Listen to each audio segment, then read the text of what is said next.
नमस्कार। जय वाटरशेड विकास।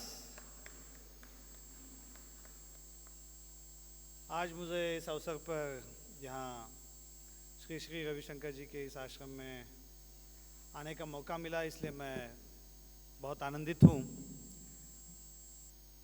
जल योद्धा के इस सम्मान समारोह में उपस्थित हमारे पद्मश्री से सम्मानित जल योद्धा श्री पोपट राव जी, श्री उमाशंकर जी और भी दो पद्मश्री हस्तियां यहाँ पे हैं, तो टोटल 4 है। हमारे दोस्त जिन्होंने ये सफ़र शुरू किया, श्री अमेय साठे जी,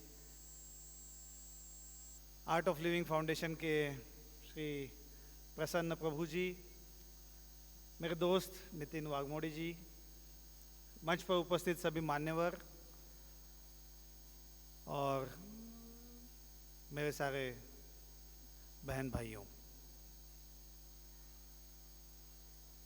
आप सब लोग यहाँ आज जो कामों को सुन रहे हैं, उन कामों से हमें ये समझ में आता है कि समाज में कितनी शक्ति है। समाज और सरकार अगर मिल जाए तो कितना बड़ा काम कर सकते हैं। और ये काम हम सरकार की तरफ से, एक हमारी स्कीम है प्रधानमंत्री कृषि सिंचाई योजना वाटरशेड डेवलपमेंट कंपोनेंट, उसके थ्रू हम अपने देश की जो कम उपजाऊ ज़मीन है, जो वर्षा आधारित खेती की ज़मीन है, जिसको हम रेनफेड एरिया बोलते हैं, रेनफेड एग्रीकल्चर की जो ज़मीन है, उसको उपजाऊ बनाने के लिए करते हैं। मैं इस पर एक छोटा सा वीडियो आप सबको पहले दिखाना चाहूँगा। तो हमारे स्कीम में क्या काम होता है वो अगर हम सब लोग एक ऑडियो विजुअल मीडियम से देख पाए तो आप सबको थोड़ा सा अच्छा और ज़्यादा इसकी मालूमात होगी। इसलिए मैं बैक स्टेज पे रिक्वेस्ट करता हूँ कि प्लीज़ वो वीडियो चलाइए। विकसित भारत के लिए सूखा मुक्त भारत। मिट्टी और जल हमारे जीवन की धड़कनें हैं। सूखे और वर्षा आधारित क्षेत्रों में हरियाली से खुशहाली लाने के लिए भारत सरकार ने वर्ष 2015 से प्रधानमंत्री कृषि सिंचाई योजना वाटरशेड विकास घटक अंतर्गत भूमि एवं जल संरक्षण कार्यों को एक नई दिशा की ओर गति दी है। मिट्टी की नमी को कैसे बनाए रखे, उस तक जल की उपलब्धता कैसे बढ़ाएं। योजना अंतर्गत वर्ष 2021 से 2026 के लिए 50 लाख हेक्टेयर क्षेत्र में 1220 परियोजनाओं को मंजूरी दी गई है। माननीय प्रधानमंत्री जी के 2047 तक विकसित भारत बनाने के लक्ष्य की प्राप्ति के लिए सूखा मुक्त भारत बनाने के लिए भूमि संसाधन विभाग कटिबद्ध है। आज आवश्यकता है नदियों को पुनर्जीवित करने की, तो पुरानी जल संरचनाएं नदियों को पुनर्जीवित करने का काम करें। और वाटरशेड अभियान रेनफेड वाले वो इलाके जहां कोई दूसरा चारा नहीं है, अब क्षेत्र का विस्तार करने की जरूरत। इस संकल्प को पूरा करने के लिए गुंटूर से राष्ट्रव्यापी वाटरशेड महोत्सव का शुभारंभ किया जा चुका है। वाटरशेड महोत्सव के अंतर्गत देश भर में विभिन्न कार्यक्रम आयोजित किए जाएंगे, जैसे वाटरशेड विकास के पूरे किए गए कार्यों का लोकार्पण, नए कार्यों का भूमि पूजन, मिशन वाटरशेड पुनरुत्थान का शुभारंभ किया जा रहा है। वाटरशेड विकास सोशल मीडिया प्रतियोगिता का आयोजन, जन भागीदारी कप 2025 की विजेता परियोजनाओं को पुरस्कार, श्रमदान, पौधारोपण और वाटरशेड विकास के अन्य कार्य। इस अवसर पर वर्तमान परियोजनाओं के अलावा पूर्व में निर्मित भूमि एवं जल संरक्षण संरचनाओं के उचित रखरखाव व मरम्मत के लिए मिशन वाटरशेड पुनरुत्थान का भी शुभारंभ किया जा रहा है। देश भर में PMKSY वाटरशेड विकास योजना 1 से निर्मित भूमि एवं जल संरक्षण के काम जैसे चेक डैम, तालाब इत्यादि के कार्य मनरेगा योजना के मदद से किए जाएंगे। अपने क्षेत्र में आयोजित होने वाले वाटरशेड महोत्सव में भाग लेकर श्रमदान व जन भागीदारी के माध्यम से भूमि एवं जल संरक्षण के इस महत्वपूर्ण कार्य में अपना सहयोग दें। तो आइए हम सब मिलकर वाटरशेड विकास योजना को एक जन आंदोलन बनाएं, क्योंकि जब पानी रुकेगा तो मिट्टी बचेगी, और जब मिट्टी बचेगी तभी जिंदगी खेलेगी।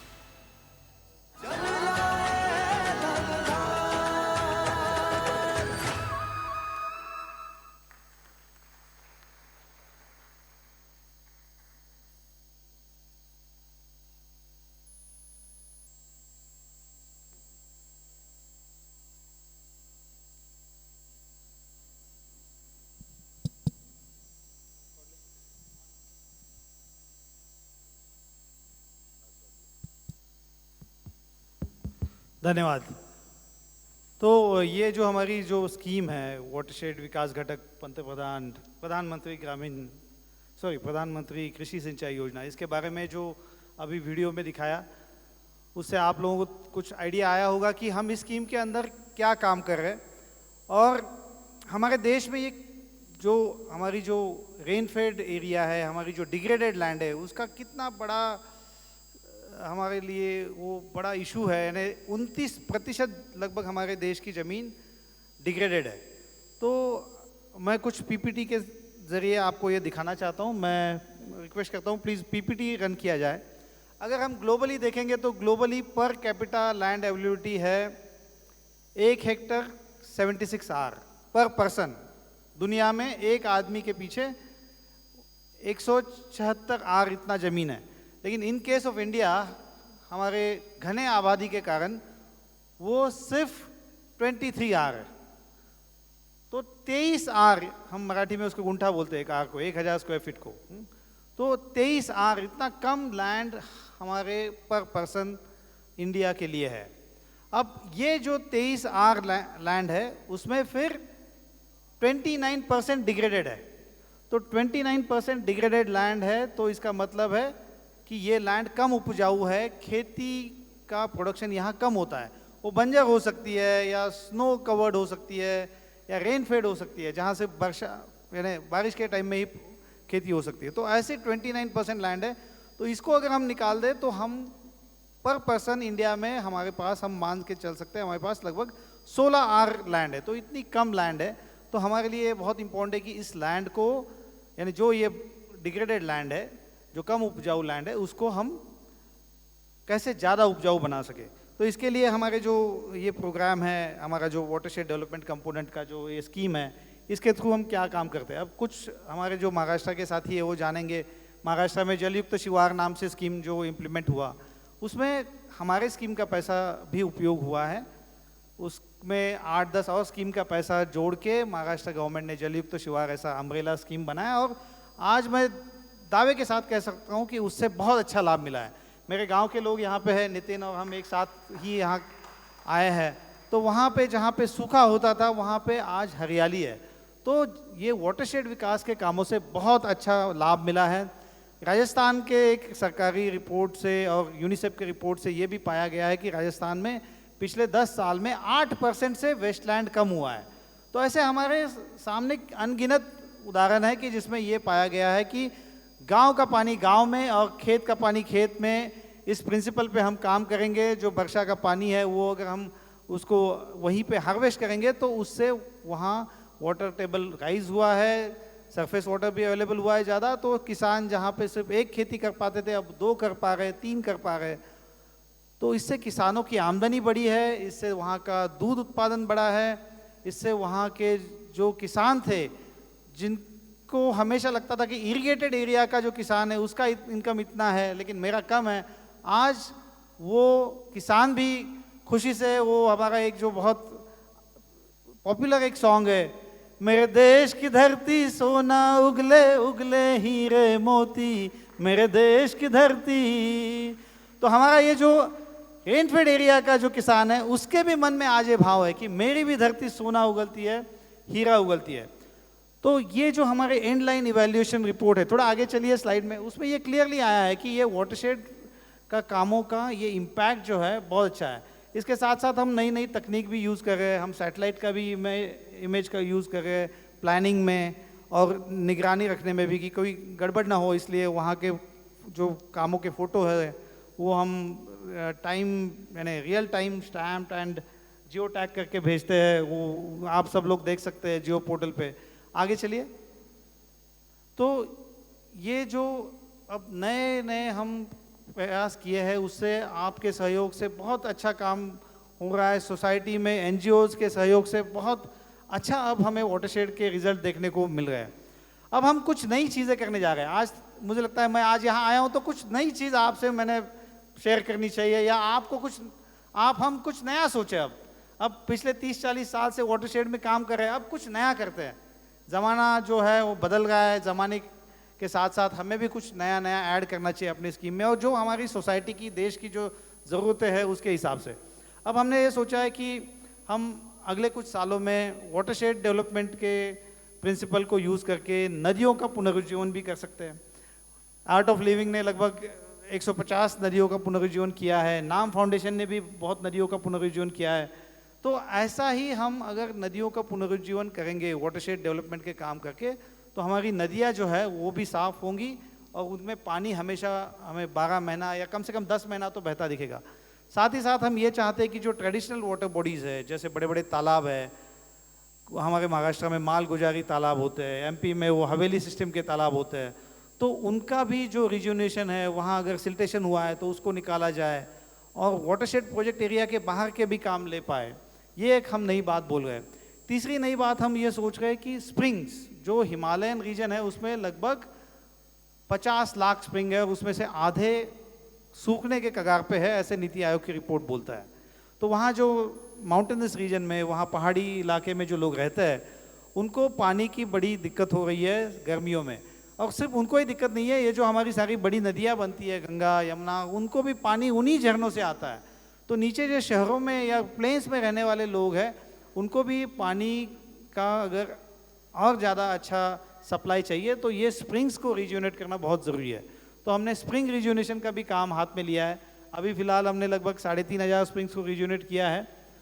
थोड़ा बहुत वाटरशेड जैसा ही काम होता है, थोड़ा सा उसमें जियो हाइड्रोलॉजिस्ट का थोड़ा अलग रोल होता है, लेकिन काम उसी टाइप के होते हैं। अपने रिचार्ज, जो स्प्रिंग का रिचार्ज एरिया होता है, उसमें वाटरशेड में जैसे हम वाटर हार्वेस्टिंग स्ट्रक्चर बनाते हैं, पर्कुलेशन टैंक, चेक डैम्स या फिर गेबियन स्ट्रक्चर्स, वैसे ही बनाने पड़ते हैं।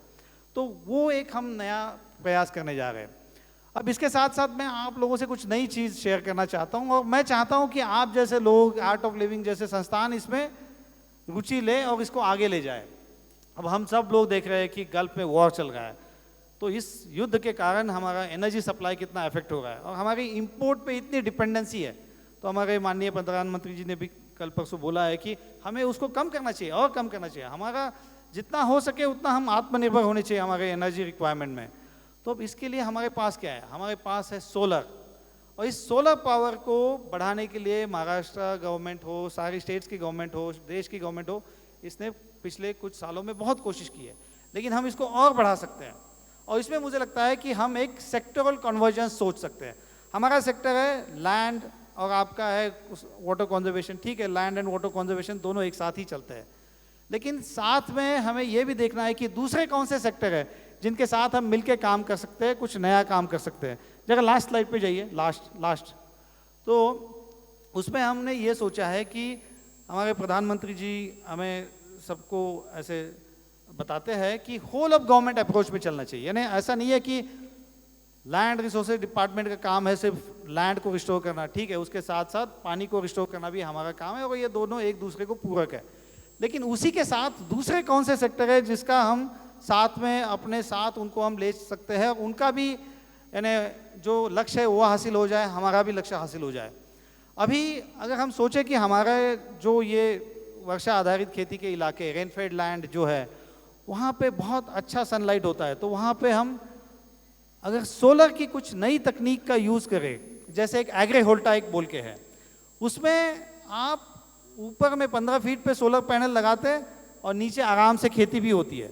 अभी तक हमने देखा है कि सोलर जब ग्राउंड पे लगता है तो उसके बाद वहाँ कोई खेती नहीं हो सकती, तो वो लैंड ब्लॉक हो जाती है 25 साल के लिए, किसान जब सोलर कंपनी को रेंट पे देता है। लेकिन आप उस अगर फोटो में देखेंगे तो एग्रीवोल्टाइक एक ऐसी टेक्नोलॉजी है कि 15 फीट हाइट पे सोलर पैनल होता है, नीचे आराम से खेती हो सकती है, तो किसान को डबल इनकम हो सकता है। सोलर कंपनी से उसको रेंट भी मिलेगा सोलर पैनल लगाने का, प्लस नीचे खेती भी होगी। तो अब हम क्या सोच रहे हैं कि कैसे हम ये जो रिन्यूएबल एनर्जी का सेक्टर है, सोलर सेक्टर, उससे कैसे हम कोलैबोरेट करें। तो आप जैसे NGOs अगर इसमें रुचि ले तो इसको हम आगे बढ़ा सकते हैं। आपके पास CSR भी है और भी कुछ ऑर्गेनाइजेशन से हमारी बात चल रही है। तो हम चाहते हैं कि हमारे जो कम्युनिटी का कोऑपरेटिव स्पिरिट है, जो सहकारिता का एक जो हमारे अंदर जो भाव है, उसको हम कैसे इसमें यूज़ कर सकते हैं। अब ऐसे मान के चलिए कि सोलर कंपनी को दिक्कत क्या आती है, यहाँ 100 हेक्टेयर लैंड चाहिए, बड़ा प्रोजेक्ट लगाना है, लेकिन इतना इजीली अवेलेबल नहीं होता है कंटिन्यूस। अब दूसरी तरफ हम देखें कि अगर हम फार्मर को ही उस सोलर कंपनी में पार्टनर बना ले तो ये कैसे रहेगा, बढ़िया रहेगा। हम एक कोऑपरेटिव सोसाइटी बनाने की बात सोच सकते हैं। महाराष्ट्र में हमने देखा है, गुजरात में देखा है कि शुगर कोऑपरेटिव के कारण, डेयरी कोऑपरेटिव के कारण कैसे वहाँ का पूरा ग्रामीण इलाकों में प्रॉस्पेरिटी आ गई। तो ऐसे ही हम सोच सकते हैं कि ये अगर 5000 हेक्टेयर का हमारा ये 2-3 ग्राम पंचायत का वाटरशेड प्रोजेक्ट है, अब ये सूखा वाला एरिया है, यहाँ वाटरशेड का काम भी होना चाहिए। अब पैसे भी हम रेज कर सकते हैं, सोलर से जो रेवेन्यू आएगा वो पार्टली हम वहाँ पे भी यूज़ कर सकते हैं। तो कैसे कर सकते हैं, अगर पकड़ लीजिए कि 50 मेगावाट अगर वहाँ पे सोलर का हमें प्लांट लगाना है ये 5000 हेक्टेयर में, तो हमें लगभग वहाँ 250 हेक्टेयर ज़मीन लगेगी। 250 हेक्टेयर ज़मीन एक साथ हमें मिलना मुश्किल है। तो हम ऐसे कर सकते हैं कि 5-5 मेगावाट के हम 25 जगह क्लस्टर कर देंगे। 5 मेगावाट के लिए लगता है 15 हेक्टेयर, 15 हेक्टेयर एक साथ मिलना इतना मुश्किल नहीं है। हम किसान को साथ में ले लेंगे, जो सोलर का इंफ्रास्ट्रक्चर होगा वो सोलर कंपनी लगाएगी, किसान नीचे खेती करेगा। और हमने ये देखा है, दिल्ली के पास देखा है, वहाँ किसान का इनकम 6-6, 7-7 लाख रुपए हो गया एक एकड़ में। साथ ही साथ उसको दूसरा एम्प्लॉयमेंट भी मिल जाता है, वो सोलर पैनल क्लीनिंग का काम होता है, उसका महीने का 20-30 हज़ार रुपये मिल जाता है। फिर उसके यानी गार्डिंग का काम होता है, ओवरसाइट का होता है। तो गांव में बैठे बैठे उस किसान को ये एम्प्लॉयमेंट भी मिल जाएगा। एक तो क्या है कि एग्रीवोल्टाइक के नीचे जहाँ पे भी वो शेड मिलता है वहाँ कुछ सब्जियों का यानी प्रोडक्शन बहुत बढ़ जाता है शेड के कारण। हम 2 लाइनें रख सकते हैं, बीच में 15 फीट गैप, जो शेड लविंग प्लांट है वो पैनल के नीचे, और बीच में जो आपको जिसको सनलाइट चाहिए, जिनको फ्रूटिंग के लिए, वैसे क्रॉप हम बीच में रख सकते हैं। तो इससे वहाँ के फार्मर का इनकम इतना बढ़ सकता है। और मैंने जैसे बोला कि अगर पकड़ लीजिए ग्राउंड माउंटेड सोलर में हमारे यहाँ आजकल रेट चल रहा है 50,000, हाँ 50,000 पर एकड़ महाराष्ट्र में मान तालुक के आसपास रेट चल रहा है, मुझे पता है। हम अगर ऐसे मान के चलते 50,000 रेंट अगर मिलेगा साल का, तो 25,000 वो फार्मर को मिले, 25,000 एक कोऑपरेटिव सोसाइटी बनेगी, उसके फंड में जाए, और उस कोऑपरेटिव सोसाइटी के फंड में ये जो पैसा जमा हो जाएगा। सरकार की दूसरी स्कीम है, अभी सरकार ने VBG रामजी स्कीम लाई है, जिसको हम पहले MG नरेगा बोलते थे। उसमें भी सॉइल एंड वाटर कंजर्वेशन के, वाटरशेड के कामों के लिए बहुत अच्छा खासा पैसा रखा गया है। तो ये ऐसे सारे पैसे से हम वहाँ के आसपास के उस 5,000 हेक्टेयर में हम वाटरशेड स्ट्रक्चर जो चाहिए, जो चेक डैम चाहिए, जो पर्कुलेशन टैंक चाहिए, वो हम उसका काम कर लेंगे। क्योंकि सिर्फ एग्रीवोल्टाइक लगा के फ़ायदा नहीं है, उसको सेकेंड और थर्ड क्रॉप किसान को लेने के लिए पानी भी अवेलेबल करा के देना पड़ेगा। तो ये पानी तभी अवेलेबल होगा जब ये वाटर हार्वेस्टिंग के काम होंगे, और मेरे डिपार्टमेंट का जो दायित्व है वो तभी फुलफिल होगा। आज मेरे लिए दायित्व है कि लगभग 5.5 करोड़ हेक्टेयर लैंड अपने देश की रेनफेड है, जो वर्षा पे आधारित है, यानी सिर्फ 4 महीने वहाँ खेती हो सकती है, बाद में नहीं हो सकती है। तो यहाँ कैसे दूसरा तीसरा फसल लिया जा सकता है? तो इसके लिए ये एग्रीवोल्टाइक के साथ अगर हम जुड़ के काम करेंगे, ऐसी टेक्नोलॉजी के साथ, तो हम आसानी से वहाँ पे भी ये क्रांति ला सकते हैं। अब कोई ये बोल सकता है कि हाँ, ये आपने पावर तो बना ली, बेचोगे किसको? बेचने के लिए एक तो डिस्कॉम खरीद सकती है स्टेट गवर्नमेंट की, या आजकल प्राइवेट इंडस्ट्री भी खरीद रही है, क्योंकि स्टेट की डिस्कॉम की पावर उनको महंगी पड़ती है। अगर पकड़ लीजिए उनको बेंगलोर में 10 रुपये यूनिट से देना पड़ रहा है। आपको पता है कि जैसे जैसे कंजम्पशन बढ़ता है वैसे रेट बढ़ता जाता है, इंडस्ट्रियल रेट ज़्यादा होता है। अगर हमारे ये सोलर कंपनी से उनको 5 रुपये में मिले तो क्या प्रॉब्लम है? और वो सिर्फ बुक एडजस्टमेंट होता है, उसको कोई फिजिकली पावर ट्रांसमिट वहाँ नहीं करना पड़ता है बेंगलोर की कंपनी को, यहाँ बनाए तो वो ग्रिड में डालनी होती है और वहाँ से बुक एडजस्टमेंट हो जाती है, ठीक है। तो ये एक सोर्स हो सकता है। अगर पकड़ लीजिए वो भी नहीं हुआ तो हम नए और तरीके सोच सकते हैं, जैसे ग्रीन हाइड्रोजन टेक्नोलॉजी अभी काफ़ी बातचीत चल रही है उस पर। ग्रीन हाइड्रोजन फ्यूचर का फ्यूल होने का चांस है, तो गाड़ियाँ हमारी ग्रीन हाइड्रोजन पे भी चल सकती है। अब ग्रीन हाइड्रोजन बनाने के लिए जो पावर लगता है वो आपका रिन्यूएबल पावर होना चाहिए। तो रिन्यूएबल पावर किस प्रोसेस के लिए चाहिए? इलेक्ट्रोलिसिस करने के लिए। तो ग्रीन हाइड्रोजन को बनाने के लिए इलेक्ट्रोलिसिस प्रोसेस में हम ये सोलर एनर्जी यूज़ करेंगे वहीं पे, वो भी हो सकता है कि ग्रीन हाइड्रोजन प्लांट भी लग सकता है। तो चलिए ग्रीन हाइड्रोजन भी बन गया। तो ऐसे अलग अलग सेक्टर्स का हम कन्वर्जेंस कर सकते हैं, और भी कुछ 2-3 हम चीज़ें कर सकते हैं। अब हमें पता है कि नेपियर ग्रास या फिर एनर्जी केन ऐसे क्रॉप्स हैं, इनको लेके हम CBG बना सकते हैं। आज हम सबको पता है कि हमारे घर में गैस, कुकिंग गैस कितना ज़रूरी है, तो उसके लिए हम कॉम्प्रेस बायोगैस, ये नेपियर ग्रास या एनर्जी केन इन जैसे ये क्रॉप्स लेके उसका बायोमास से हम CBG बना सकते हैं। साथ में हम उसके साथ साथ इथेनॉल भी बना सकते हैं। इथेनॉल आज लगभग 20% तक ब्लेंडिंग हो रहा है पेट्रोल और डीजल पे, तो इसका कितना बड़ा लाभ हुआ है हमारे देश को। तो ऐसे अलग अलग अगर हम सेक्टर से कन्वर्जेंस करेंगे तो वाटरशेड विकास को हम एक नई ऊंचाई पे ले जा सकते हैं।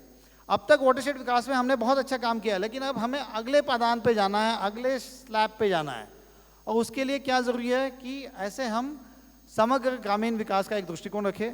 और इसमें मैंने और 2-3 चीज़ें सोची है कि जो हो सकती है। हमारे गांव में अब NRLM के थ्रू बहुत अच्छा SHG का नेटवर्क बना है।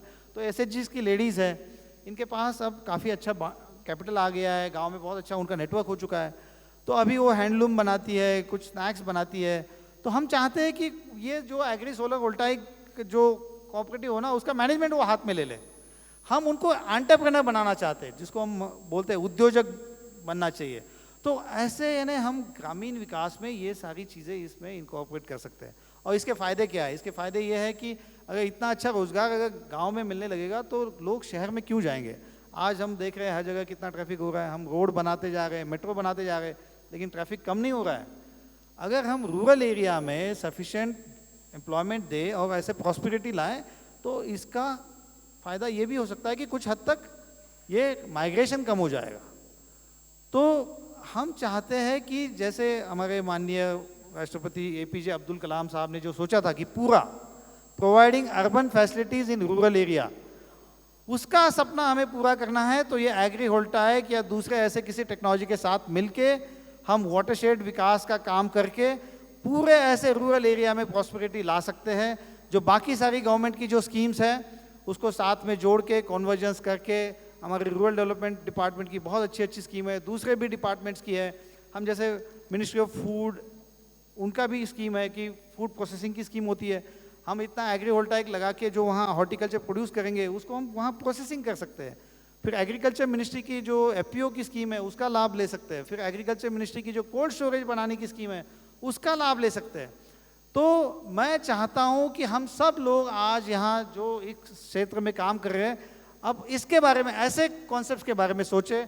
हमारी तरफ से, सरकार की तरफ से जो इसमें सहायता लगेगी वो हम आपको देंगे। हम चाहते हैं कि हम होल ऑफ गवर्नमेंट अप्रोच से तो काम कर ही रहे हैं, यानी मैंने इसके लिए सारे बाकी के डिपार्टमेंट से बातचीत शुरू की है। जैसे MNRE है, ministry of new and renewable energy, ministry of agriculture, फिर मिनिस्ट्री ऑफ कोऑपरेटिव्स, फिर मिनिस्ट्री ऑफ रूरल डेवलपमेंट में हमारा डिपार्टमेंट ऑफ रूरल डेवलपमेंट, इन सब से बात करके हम ये inter sectoral, inter departmental convergence कर रहे हैं। तो होल ऑफ गवर्नमेंट अप्रोच में हम चल ही रहे। अब हम सब मिलके ऐसा ठान ले कि हम होल ऑफ सोसाइटी अप्रोच में चलेंगे। यानी आप सब लोग सोसाइटी में ये काम करके दिखाए हो, आप जल योद्धा हो, आप पद्मश्री से सम्मानित हो, बहुत बड़ा काम आपने सोसाइटी में किया है। आप अगर कुछ बोलते हो सोसाइटी में तो लोग आपकी बात सुनते हैं। तो हम चाहते हैं कि आप जैसे लोग आगे आए, और हम, सरकार समाज का ही पार्ट है, तो ऐसे मिलके हम सब लोग, सरकार, समाज, सब लोग मिलके एक होल ऑफ सोसाइटी अप्रोच में काम करें। और जो हमें सबको मिलके हमारे देश को जो विकसित राष्ट्र बनाना है 2047 में, उसके दिशा में हम एक मजबूत कदम उठाएं और हम सब लोग ये ठान लें कि विकसित भारत के लिए एक सूखा मुक्त भारत बना के रहेंगे। धन्यवाद। जय हिंद।